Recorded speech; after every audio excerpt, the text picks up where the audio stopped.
स्वामी समर्थ. स्वामी महाराजांच्या कृपेने तुमच्या सर्व इच्छा पूर्ण होत ही स्वामींचरणी प्रार्थना करते आणि आजच्या व्हिडिओला सुरुवात करते.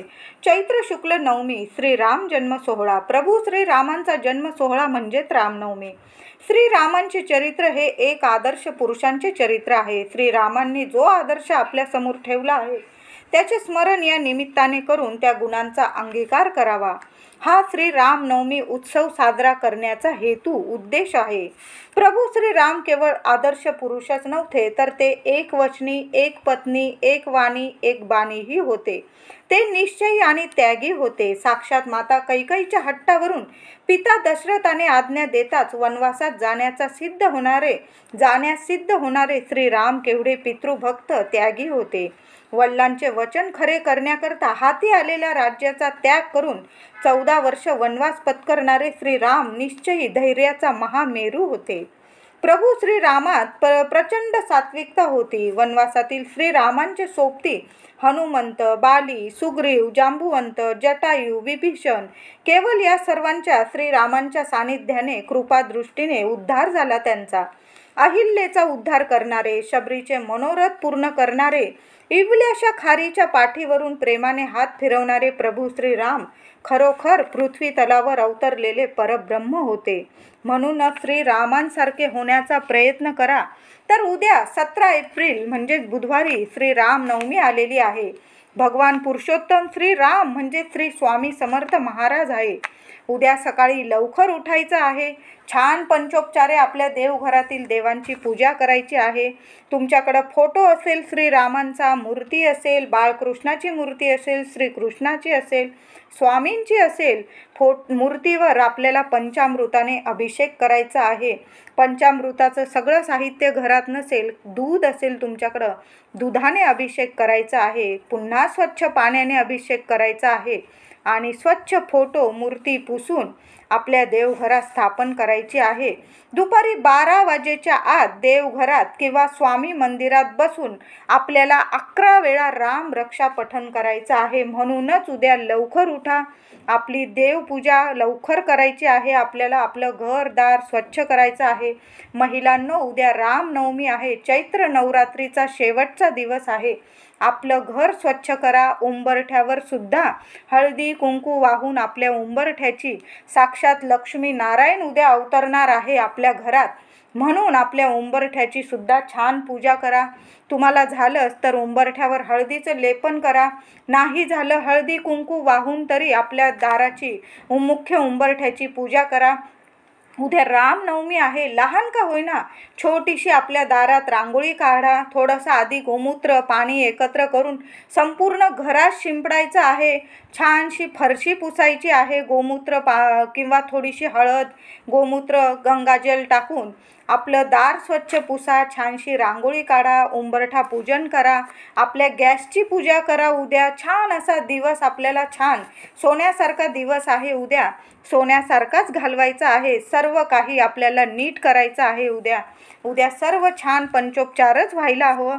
आपल्या देवघरातील देवांची लवकर पूजा करायची आहे आणि सर्वांनी 11, 11:30च्या आत आपल्या देवघरात बसायचं आहे. अगरबत्ती लावून द्या, दिवा लावून द्या आणि छान असं 11 वेळा राम रक्षा पठण करायचं आहे.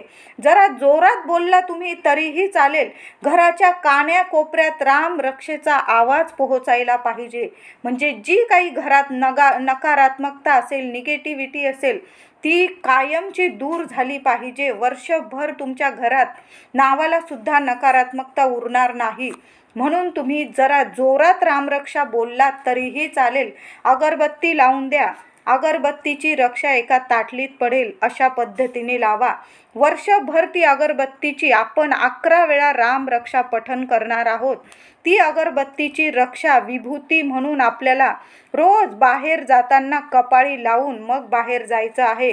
प्रत्येक कामात तुम्ही यशस्वी व्हाल. बाहेरील वाईट शक्तींपासून श्रीराम तुमचे रक्षण करतील. तर उद्या छानशी अशी सेवा करायची आहे. सर्वांनी करायची आहे. लहान मोठे कोणीच नाही, सर्वांनी करा. 11 वाजताच तुम्ही 11, 11:15 बसा.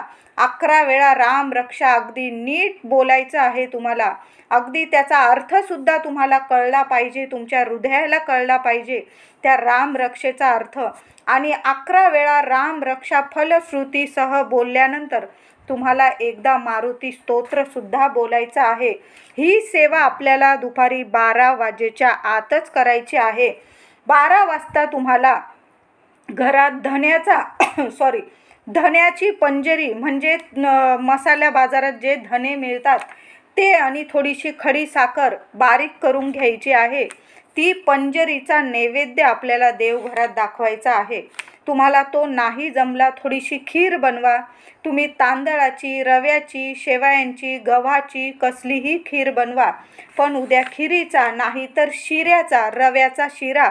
श्रीराम म्हणजे श्रीहरी विष्णू आहे आणि श्रीहरी विष्णूंना रव्याचा शिरा म्हणजे सत्यनारायणाचा प्रसाद किती प्रिय आहे हे वेगळं सांगायला नको. म्हणून उद्या शिऱ्याचा नैवेद्य दाखवला तरीही चालेल. आता शिऱ्याचा नैवेद्य कसा दाखवायचा हे नवीन सांगायला नको. त्यावर थोडं का होईना तुळशी पत्र ठेवूनच मग आपण नैवेद्य दाखवायचा आहे. त्याशिवाय आपला नैवेद्य अपूर्ण असतो.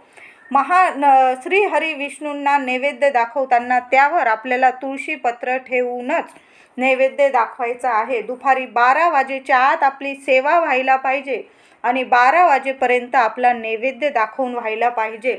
घरातील सर्वांना तो प्रसाद म्हणून वाटा. आजूबाजूचे लोक असतील त्यांना तुम्ही वाटा हा प्रसाद. खूप चमत्कारिक घरात बदल दिसून येतील. धनाला धन वाढेल, कायम घरात भरभराट होईल, लक्ष्मी माता टिकून राहील. तुम्ही पंजरीचा नैवेद्य केला तरीही चालेल.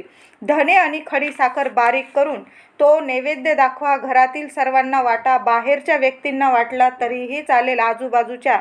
बघा खूप चमत्कारिक बदल दिसून येतील.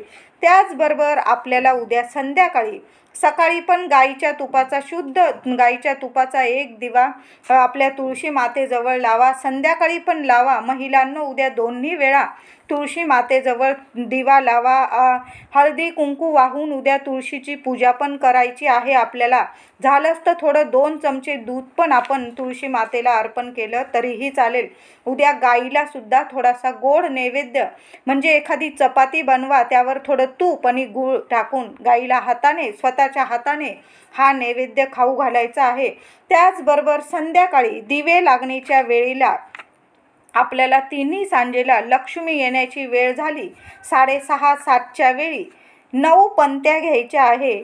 त्यात आपण तेलाच्या लावा किंवा तुपाच्या, त्या आपल्याला आपल्या देवघरात लावायच्या आहे. तुम्हाला देवघरात जास्त जागा नसेल, तुम्ही आपल्या मुख्य दाराशी लावले तरीही चालेल. 9 दिवे लावायचे आहे. उद्या संपूर्ण आपल्या घरात दारात तुम्हाला उजेड करायचा आहे, अंधार दूर करायचा आहे तुम्हाला. हे 9 दिवे लावले तर बघा प्रत्यक्ष श्रीराम अवतरतील तुमच्या घरात. इतकी कृपा होईल श्रीरामांची, श्रीहरी विष्णूंची, माता लक्ष्मीची, श्री स्वामींची. कायम तुमच्या घरात भरभराट राहील. कसलीही बाधा, नकारात्मकता घरात प्रवेश करू शकणार नाही. उद्या संध्याकाळी 9 दिवे, 9 पंते आपल्याला महिलांनाच लावावं लागेल. महिलांना काही कारणास्तव नाही लावता आले, अगदी साधा सोपा उपाय आहे, सेवा म्हणू शकता तुम्ही. 9 पंत्या तयार करा आणि त्या आपल्या देवघरात एका ताटात जरी लावल्या तुम्ही तरीही चालेल. नाही जमलं तुम्ही आपल्या दाराशी म्हणजे दाराभोवती आजूबाजू ठेवलं तुम्ही 9 दिवे तरीही चालेल. चांगला प्रकाश करायचा आहे आपल्या घरात. माता लक्ष्मी धावत धावत आपल्या घरात आली पाहिजे अशा पद्धतीने. त्याचबरोबर आपण उद्या देवांना जे चंदन उगाळून लावणार आहेत, आपण देवांना उद्या चंदन तर लावणारच आहोत. त्या चंदनातून थोडंसं उरलेलं चंदन आपल्या मुलांच्या कपाळी तिलक म्हणून लावा. कायम मुलांची तुमची प्रगती होईल. मुलं शांत, सुस्वभावी, श्रीरामांसारखे बनतील. तर तुम्ही उद्या अशा पद्धतीने आपल्याला रामनवमी साजरी करायची आहे. मुलांकडून सुद्धा सेवा करून घ्या, तोडकं मोडकं का होईना, पण मुलांकडून रामरक्षा पठण करून घ्या, बोलून घ्या. आणि 11 वेळा रामरक्षेची सेवा करायची आहे. 11 वेळा फलश्रुतीसह रामरक्षा बोलून 1 वेळा मारुती स्तोत्र बोलायचं आहे. देवांना नैवेद्य दाखवताना त्यावर तुळशीपत्र ठेवा.